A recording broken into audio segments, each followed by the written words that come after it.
അല്ലാഹുവിന്റെ പ്രവാചകൻ അവിടെന്ന് പറഞ്ഞു കൊടുത്തു, കിടന്നുറങ്ങുന്നതിന് മുമ്പ് നീ ഒരു ഹജ്ജ് ഉംറയും ചെയ്തിട്ട് വേണം കിടന്നുറങ്ങാൻ.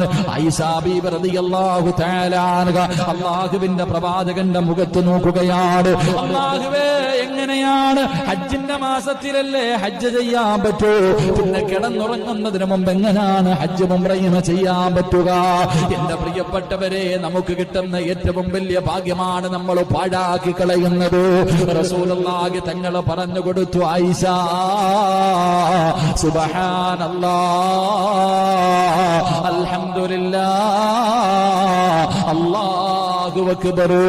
കിടന്നുറങ്ങുന്നതിന് മുമ്പ് ഏതെങ്കിലും ഒരു മനുഷ്യൻ ഈ ദിക്ർ 33 പ്രാവശ്യം വെച്ച് പറഞ്ഞാൽ, ഏതെങ്കിലും ഒരു മനുഷ്യൻ ഈ ദിക്റുകൾ പറഞ്ഞിട്ട് കിടന്ന അവന് ഹജ്ജ് ഉംറയും ചെയ്ത പ്രതിഫലമുണ്ടെന്ന് ആദരവായ പ്രവാചകൻ നബി മുഹമ്മദ് മുസ്തഫ